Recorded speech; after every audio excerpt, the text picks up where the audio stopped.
সংসার সংসার চ্যানেলে স্বাগত। আমরা শ্রী শ্রী মা ঠাকুর রামকৃষ্ণকে প্রণাম জানিয়ে মায়ের কথা শুরু করছি। আগেই বলেছি, মা কামারপুকুরে ঠাকুরের কথা অনুযায়ী ছিলেন, কিন্তু ওখানে ওনার খুব কষ্ট হচ্ছিল। তারপরে ভক্তরাও এদিক ওদিক ছড়িয়ে ছিটিয়ে ছিলেন। তারপরে ভক্তরা মায়ের সন্ধান পেয়ে মাকে কলকাতায় নিয়ে গেলেন। তখন মা কখনো কলকাতায়, কখনো তীর্থ ভ্রমণে, কখনো আবার জয়রামবাটি এসব জায়গায় থাকতেন। ইতিমধ্যে স্বামী বিবেকানন্দ প্রত্যাবর্তন করলেন ভারতে এবং তিনি তখন মঠ তৈরির প্রস্তুতি নিলেন। লেডি ম্যাকালুর, তারপরে মিসেস হরিবুল, নিবেদিতা, এদের সহায়তায় বেলুড়ে একটি জমি কেনা হলো এবং সেই জমির কাছে তারা নীলাম্বরবাবুর বাড়িতে ভাড়া এলেন। মাকেও একদিন মঠটি দেখিয়ে যাওয়া হলো। বেলুড়ের যে জমিটা কেনা হয়েছে সেটা মাকে একদিন ঘুরে দেখানো হলো। মা খুব খুশি হলেন।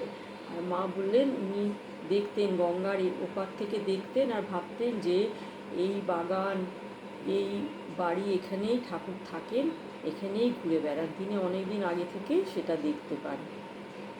আর এদিকে মঠ তৈরি কাজও চলতে লাগলো জোর কদমে। তারপরে সম্ভবত তার মধ্যে আবার স্বামী বিবেকানন্দ কী করলেন না, ঠাকুরের যে চিতাভস্মাগার ছিল সেটাকে সে একটা কৌটোর মধ্যে থাকতো, উনি আবার বলতেন আত্মারামের কৌটো, সেই কৌটোকে উনি কাঁধে করে নিয়ে এসে বেলুড়ে স্থাপন করল। তারপরে 1308 সালে, তখনও বেলুড় মঠ পুরো তৈরি হয়নি, কাজ চলছে। স্বামী বিবেকানন্দ পুরো দেখে যেতেও পারেননি, সেই জায়গায় কাজ চলছে। তার মধ্যে 1308 সন হবে, খুব বড় করে দুর্গা পুজোর আয়োজন করলেন স্বামী বিবেকানন্দ। তারা সেখানে দুর্গা পুজোর আয়োজন করছেন, সেখানে তো জ্যান্ত দুর্গাকে আনতেই হবে। মাকে নিয়ে আসা হলো, এনে নীলাম্বরবাবুর বাগান বাড়িতে মাকে রাখা হলো। তারপরে বোধনের দিন মা আসলেন, মা দুর্গার বোধন হলো, জ্যান্ত দুর্গাও রয়েছেন। মঠে সবাই খুব আনন্দ করছেন। মায়ের নামেই সংকল্প হলো এবং সেই প্রক্রিয়া এখনও চলছে। তারপরে খুব সুন্দর উৎসব হলো, সবাই খুব মাকে নিয়েও আনন্দ করলেন। তাছাড়া দুর্গোৎসব বলে কথা, খুব সবাই ভক্তরা খুব খুশি হলেন। তারপরে দুর্গোৎসব শেষ হতে মা আবার গ্রামের বাড়িতে চলে গেলেন। কিছুদিন কলকাতায় থেকে জয়রামবাটি চলে গেলেন। মায়ের কিন্তু মনটা কিছুতেই স্থির হচ্ছে না, ভালো লাগে না, মনে হয় দেহ রেখে কী লাভ, কিন্তু ঠাকুর বলেছেন অনেক কাজ করতে হবে তোমাকে, তোমার এখন গেলে চলবে না। মা কিন্তু মনটা কিছুতেই, এত তীর্থে ঘুরছে, এত ভক্তরাও আদর যত্ন করছে, মায়ের কিন্তু ঠিক মনটা ভালো লাগছে না। আর এর মধ্যে তিনি দেখছেন একটা লাল পাড় শাড়ি পরা মেয়ে, ছোট্ট বাচ্চা মেয়ে তার আশপাশে ঘুরছে। উনি কিছু বুঝতে পারছেন না। এবারে আমরা একটু মায়ের সেই মায়ার সংসারে কী করে আবদ্ধ হচ্ছেন, অথচ একদম বন্ধনহীন আছেন, সেইটা আমরা একটু শ্রী শ্রী মা শারদা থেকে পড়ে শোনাচ্ছি। মায়া ও মহামায়া। মা যখন কলিকাতা থাকিতেন তখন এক প্রবল আধ্যাত্মিক আকর্ষণের কেন্দ্ররূপে বিরাজ করিতেন। সন্ন্যাসী ও গৃহস্থ শিষ্য এবং ভক্ত নরনারীর চোখে তিনি গুরু, ইষ্ট, সাক্ষাৎ দেবী শ্রী শ্রী মা। আবার যখন তিনি জয়রামবাটি আসিতেন, সেখানে তিনি দিদি, মাসি, পিসি কাহারও বা কাছে শুধু সারদা, সারু। যার আমাকে দুই জায়গাতেই দেখিয়াছে, তাহাদের কাছে ইহা বড় অদ্ভুত ও মধুর লাগিত। সাধারণ পল্লী নারীর ন্যায় মা ধান ভানা, পুকুর যাইয়া বাসন মাজা সব কিছু করিতেছেন, গ্রাম্য ধরনের কথা বলিতেছেন, সকলের সঙ্গে হাস্য পরিহাসে যোগ দিতেছেন। এতটুকু ঐশ্বর্য নাই, মাধুর্য যেন উপচিয়া পড়িতেছে। আসলে ওখানে তো মা অত মেনে চলতে হয় না, অত অবগুণ্ঠনবতী হয়েও থাকতে হয় না, ওখানে মায়ের নিজস্ব জায়গা। জয়রামবাটিতেই মায়ের অনবগুণ্ঠিত মধুর মাতৃরূপটি পরিপূর্ণভাবে ফুটিয়া উঠিত। কিন্তু সেখানে তাহাকে কে বুঝিত বা বুঝিবার চেষ্টা করিত? মায়ের এই যে ভাইগুলি যৌবন অতিক্রম করিয়াছে, তাহারা লেখাপড়া শিখিতে পায় নাই, তাহাদের দৃষ্টিও ছিল স্বার্থপর সংসারের সীমাতেই আবদ্ধ। মহানুভবা দিদিটিকে দিয়া তাহারা সাধ্যমতো নিজেদের কাজ হাসিল করিবার চেষ্টা করিত। মাও দুঃখ করিয়া বলিতেন, এত লোক যে এখানে কষ্ট স্বীকার করে কী জন্যে আসে তা কি ওরা একটুও বোঝে না? সর্বদা টাকা কড়ি চায়, কখনো তো ভুলেও জ্ঞান ভক্তি চাইল না। রাগ করিয়া কখনো বা বলিতেন, ওদের মা বাপের পুণ্যেই ওদের দিদি হয়ে জন্মেছি। তার মধ্যে তার দুই আরও বড় ভাই ছিল, প্রসন্ন আর বড়দা। ছোট ভাই অভয়, তাকে তিনি খুব স্নেহ করতেন, আর সেই ভাইকে তিনি ডাক্তারি পড়াচ্ছিলেন। তার ডাক্তারি তখন ফাইনাল ইয়ার। স্নেহের কনিষ্ঠ ভ্রাতা অভয়কে মা কলিকাতায় মেডিকেল স্কুলে পড়াইতেছিলেন, কিন্তু দুঃখের বিষয় যোগানন্দের দেহত্যাগের অল্পকাল পরেই অভয় সহসা কলেরায় আক্রান্ত হইয়া ভবলীলা সাঙ্গ করে। আসলে যোগানন্দও মায়ের প্রথম ভক্ত ছিল, শিষ্য। কাজী মা যোগানন্দও যেমন মাকে ভীষণ দেখাশুনো করতেন, মাও যোগানন্দ প্রাণ ছিলেন। যোগানন্দ অসুস্থ হয়ে মারা গেলেন। মৃত্যুকালে মা তাহার মাথাটি মানে ভাইয়ের কোলে তুলিয়া লইলেন। সেও দিদির চোখে চোখ রাখিয়া বলিল, এরা রইল, তুমি দেখো। অভয়ের পত্নী সুরবালা সন্তান সম্ভবা ছিলেন। স্বামীশোকে তিনি পাগলের মতো হইয়া যান এবং তার এই পাগল ভাব কোনোদিনই সারেনি।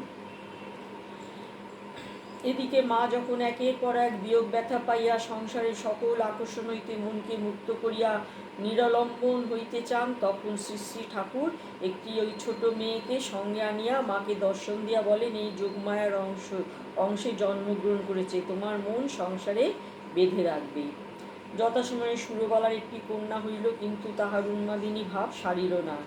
একদিন শিশুকন্যা, তার নাম রাখা হয়েছে রাধারানী বা রাধু। কোলে উঠিবার জন্য হামাগুড়ি দিয়া কাঁদিতে কাঁদিতে পাগলিনী জননীর পিছু পিছু যাইতেছে, অথচ সুরবালা সেদিকে ভ্রুক্ষেপ নাই। ইহা দেখিয়া মা তাড়াতাড়ি উঠিয়া গিয়া মেয়েটিকে কোলে তুলিয়া লইলেন। এমন সময় শ্রীকৃষ্ণদেব যেন দেখা দিয়া বলিলেন, এই সেই মায়া, একে অবলম্বন করে তুমি আরও কিছুকাল পৃথিবীতে থাকো।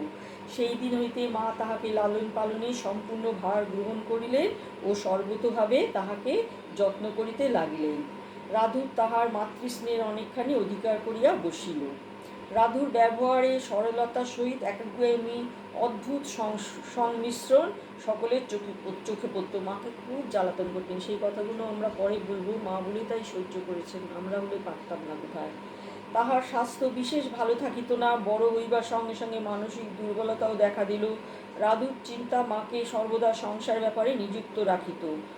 যে কাজই করেন ভালোভাবে করেন তো, 100% দিয়ে 100 ভাগ দিয়ে করেন।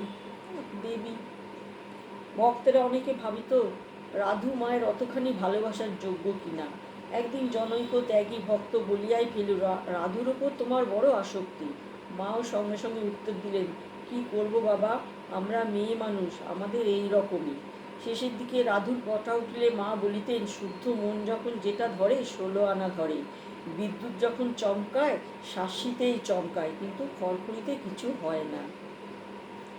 সেবকেরা জানিত রাধুকে অবলম্বন করিয়া মায়ের মন সংসারে আছে, তাই এই প্রসঙ্গ লইয়া তাহারা নাড়াচাড়া করিত না। কেহ করিলে সাবধান করিয়া দিত। তাহারা জানিত রাধু হইতে যেদিন মায়ের মন উঠিয়া যাইবে, সেদিন তাহাদের সুখের দিন ফুরাইবে, মা আর এই সংসারে থাকবেন না। মা অনেক দিন দেশে গিয়াছেন, কলিকাতার ভক্তরা তাহাকে কতকাল যেন দেখেন নাই। স্বামী শারদানন্দ নিজে গিয়া মাকে লইয়া আসিলেন। সঙ্গে আত্মীয় স্বজন অনেকে আসিল। বাগবাজারে একটি ভাড়াটিয়া বাড়িতে থাকিবার ব্যবস্থা করিয়া শারদানন্দ দেখাশুনো করিতে লাগলেন। এই শারদানন্দকে মা বলতেন আমার ভারী। শারদানন্দ ভীষণ চুপচাপ ছিলেন, কিন্তু নিঃশব্দে তিনি মায়ের সমস্ত ভার গ্রহণ করেছিলেন। মার্কিন মহিলা শ্রীমতী অলি বুল এই সময় মায়ের খরচ যোগাইতেন। তাহারই চেষ্টায় মায়ের কয়েকখানি বিভিন্নভাবে সুন্দর সুন্দর ছবি তোলা হয়, যার জন্য আমরা আজকে মায়ের এই ছবিগুলো পাই। এক বিদেশিনী, তিনি মায়ের এই ছবিগুলো তুলিয়েছিলেন, শ্রীমতী অলি বুল। প্রায় 1 বছর এইভাবে কাটাইয়া মা সকলকে লইয়া পুরী যান।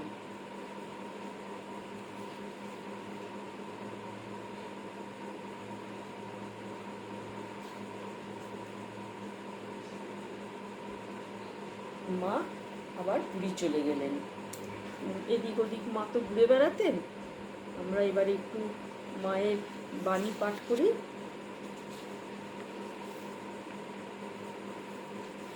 মা বলছেন, একদম অন্তিম বার্তা তার, যারা এসেছে, যারা আসেনি, আর যারা আসবে, আমার সকল সন্তানদের জানিয়ে দিও মা, আমার ভালোবাসা, আমার আশীর্বাদ সকলের উপর আছে। আশীর্বাদ করো মা। আজকে এই পর্যন্ত। আমার চ্যানেল ভালো লাগলে দেখুন, লাইক করুন, শেয়ার করুন।